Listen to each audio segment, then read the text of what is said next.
नमस्कार, magnet classes में आपका स्वागत है।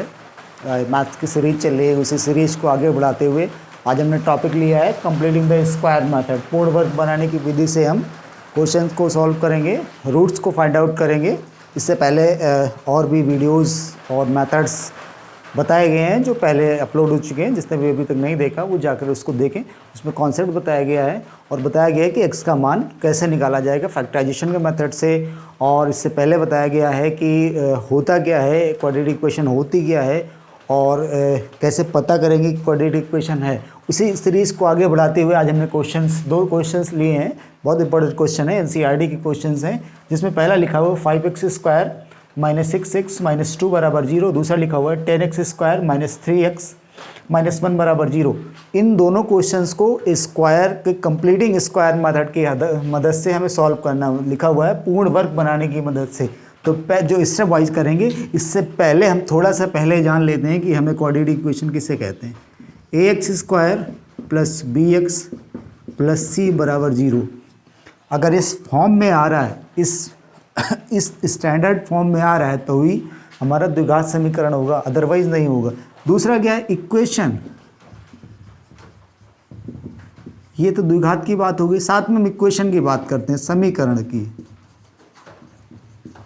समीकरण के लिए हमारे पास दो चीज़ें बहुत इंपॉर्टेंट हैं जिसको कहते हैं LHS और RHS, बायां पक्ष और दायां पक्ष।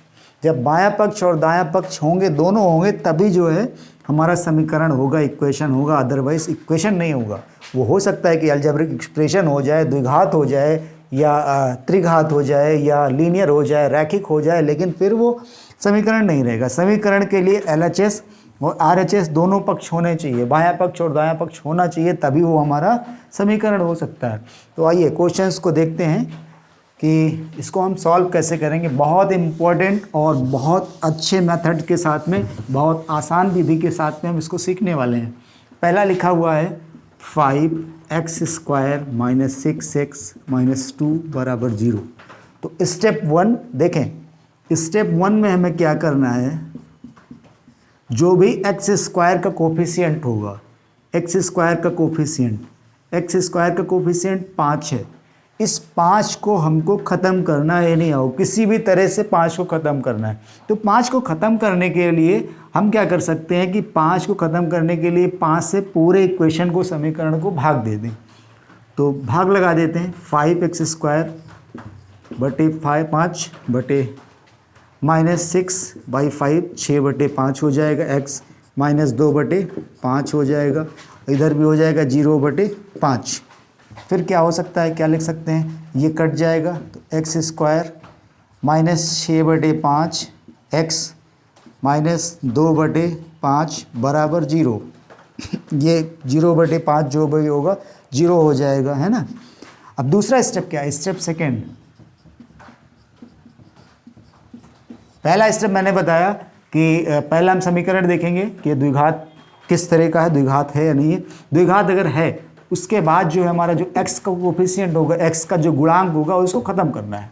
ख़त्म करने के लिए हमने क्या किया कि जो भी नंबर लिखा होगा उसी से सबको भाग लगा देंगे, भाग कर देंगे। जब भाग कर देंगे तो क्या कहते हैं, ये पूरा हमारा ये x का कोफिशिएंट, जो x² का कोफिशिएंट है, वो ख़त्म हो जाएगा। पहला स्टेप हो गया। दूसरे स्टेप में क्या करना है, जो x का कोफिशिएंट है, जो x का कोफिशिएंट है, इसका आधा करना है, इसका आधा करना है। तो अब बताओ 6/5, माइनस साइन से अभी हम थोड़ी देर के लिए दूर रहेंगे, अवॉइड करेंगे। 6/5 इसका आधा, आधा का मतलब है 1/2 है, तो ये काट देंगे तो कितना बचेगा, 3/5 बचेगा। तो 6/5 का आधा होगा 3/5। तो x के आधे से आधे का स्क्वायर करेंगे तो इसका स्क्वायर कितना हो जाएगा, 3/5 का स्क्वायर, ऐसे लिखेंगे। तो इसके स्क्वायर को एक बार जोड़ेंगे और स्क्वायर को एक बार घटाएंगे। तो आइए देखते हैं, -6/5x, इसके स्क्वायर का हमारे पास आया 3/5। एक बार जोड़ेंगे 3/5 का स्क्वायर और एक बार घटाएंगे 3/5 का स्क्वायर माइनस जो लिखा हुआ था लिख लिया बराबर 0, इतना। ठीक है,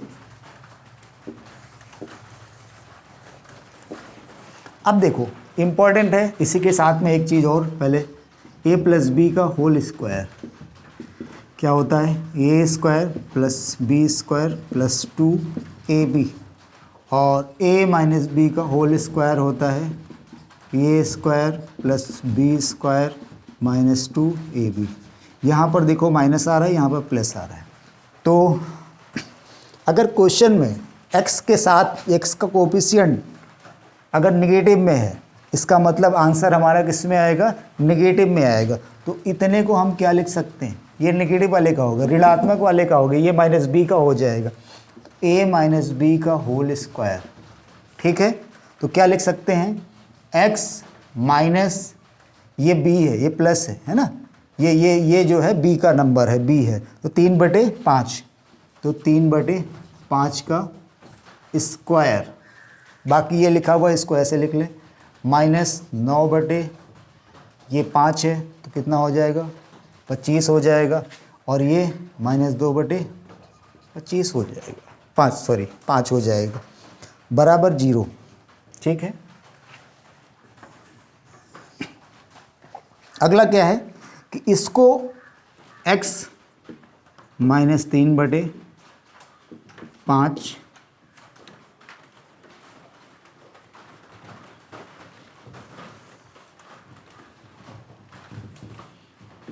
x माइनस 3/5 का स्क्वायर माइनस ये इधर आएगा तो प्लस हो जाएगा 9/25 प्लस 2/5 है ना। जब इसको सॉल्व करेंगे, राइटिंग पे बहुत ध्यान नहीं जाना है, 9/25 और 2/5 है ना, 2/5, तो इसका एलसीएम आएगा 25। ठीक, और ये क्या कहते हैं, हमारा 25 जब भाग लगाएंगे तो ये 9 ही रहेगा, और ये कितना हो जाएगा, 25 को 5 से भाग देंगे तो 5 आएगा, 5 दूनी 10 हो जाएगा, ये आ गया 19/25। ठीक, 19/25 आ गया, तो ये पूरा हमारा आ गया आंसर। कितना, इसको हम रब कर दे थोड़ी देर के लिए, तो हमारे पास हो जाएगा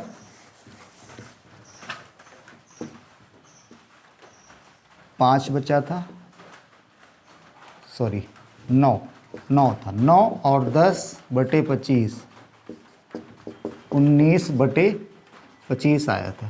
तो एक बार x माइनस 5 स्क्वायर बराबर 19/5, ये, और जब ये हटाएंगे तो इधर लग जाएगा रूट, और फिर जब आगे हम सॉल्व करेंगे तो रूट लगेगा तो ये प्लस माइनस होएगा, और फिर ये रूट 19/5 हो जाएगा प्लस माइनस का। अब आगे का काम आपको करना है, x माइनस 3 बराबर 5 प्लस माइनस रूट 19/5, इसको सॉल्व करके x का मान निकालेंगे आप। हमें बताइएगा कि x का मान कितना आएगा, कमेंट में करके बताइएगा। तो ये स्टेप करना है, हमने कहा सबसे बड़ा इंपॉर्टेंट है स्टेप सीखना। स्टेप में ये बताया कि एक क्वेश्चन दिया हुआ था एक्स स्क्वायर का कोफिशिएंट क्या होगा, एक्स स्क्वायर का कोफिशिएंट यहाँ पर 5 दिया हुआ है, तो 5 को ख़त्म करना है। 5 को ख़त्म करने के लिए हमें क्या करना है, पूरे इक्वेशन से हम 5 से भाग लगा दें। जब हम भाग लगा देंगे तो ये हमारा 5 ख़त्म हो जाएगा, बचेगा x square minus 5 minus 6/5x minus 2/5 बराबर 0। उसके बाद जो सेकेंड स्टेप हमने लिखा, सेकेंड स्टेप में क्या करना है, सेकेंड स्टेप में हमें जो x का कोफिशिएंट होगा, x का जो गुणांक होगा, उसको जो है हमें आधा करना है। आधा करने का मतलब 6/5 का आधा होगा 3/5। कैसे, 6/5 आधा करने का मतलब आधा से गुणा कर दो, तो 2 और 3 कट जाएगा, 2 और 6 कट जाएगा, तो 3/5 बचेगा। जितना आए उसका स्क्वायर एक बार जोड़ना है और एक बार घटाना है, एक बार जोड़ना है एक बार घटाना, एक बार जोड़ा एक बार घटाया। उसके बाद ये देखो तुम्हारा माइनस में आता है, ये माइनस में आता है, इसलिए हमारा इस फॉर्म में आएगा, है ना। इस फॉर्म में आएगा। तो इस तरह लिख लिया, इस तरह लिख लिया। उसके बाद हमने पक्षांतर कर दिया, है ना, जो एक तरफ प्लस होगा तो दूसरे तरफ जाएगा माइनस होगा। हमारा फाइनल आंसर जो आया वो आया है x-3/5 बराबर ±√19/5। इसको आपको सॉल्व करके आंसर बताना है। आइए दूसरा क्वेश्चन देखते हैं।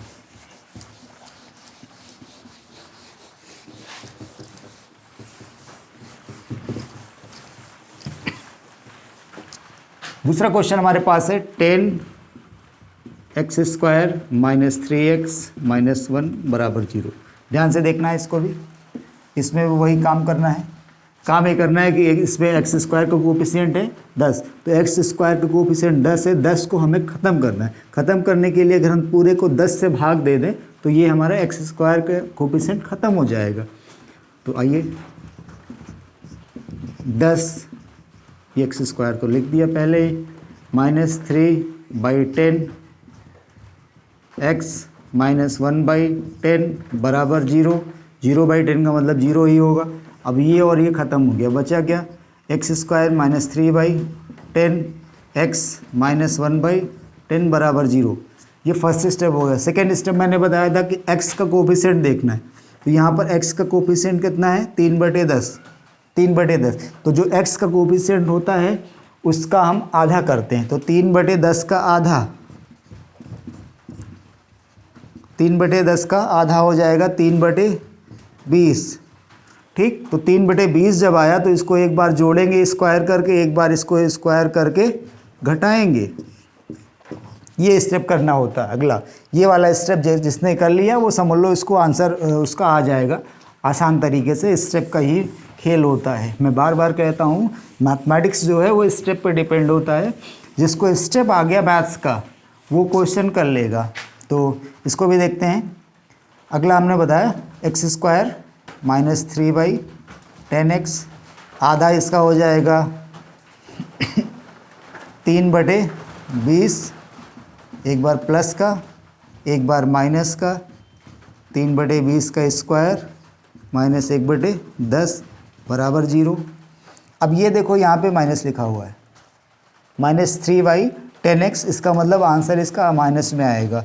ये बस ये ध्यान देना है, x - 3/20 का स्क्वायर माइनस ये 3/20 का स्क्वायर माइनस 1/2। इसको अगर इधर लाएंगे तो 3/20 का स्क्वायर प्लस 1/10। ठीक है, इसको और क्या लिख सकते हो, अगले स्टेप में हम लिख सकते हैं इसका जब स्क्वायर ओपन करेंगे तो ये हो जाएगा 9/400। और 9/400 को जो हम सॉल्व करेंगे तो ये 400, ये 9 और ये कितना हो जाएगा, ये आपका 40 हो जाएगा। तो टोटल हो जाएगा 49/400। तो हमारे पास आ गया x - 3/20 का होल स्क्वायर बराबर 49/400। ठीक है, जब इसे इधर का हम स्क्वायर रूट हटाएंगे तो इधर का स्क्वायर हटाएंगे, इधर स्क्वायर रूट लगेगा। ठीक है, इसको हटा के हमने यहाँ पर स्क्वायर रूट लगा दिया। स्क्वायर रूट लगाते हैं तो प्लस माइनस साइन साथ में यूज़ होता है। उसके बाद x - 3/20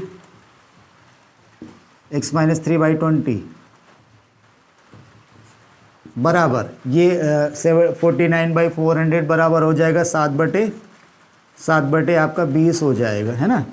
ये 7 × 7 और ये 20 × 20, तो एक बाहर निकल जाएगा 7/।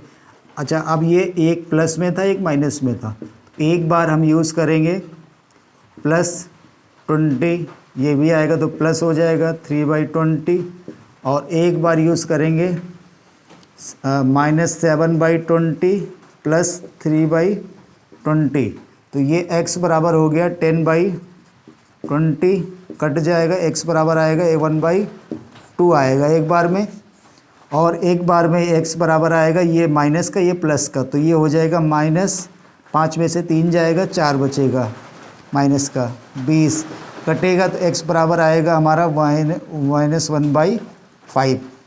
तो हमने देखा कि हमारे आंसर आ गए एक x बराबर आया हमारा -1/5 और एक x बराबर आया 1/2।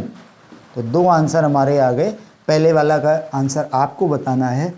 तो हमने देखा कंप्लीटिंग द स्क्वायर मेथड, पूर्ण वर्ग बनाने की विधि से हमने क्या कहते हैं x का मान निकाला, रूट निकाला, ठीक है।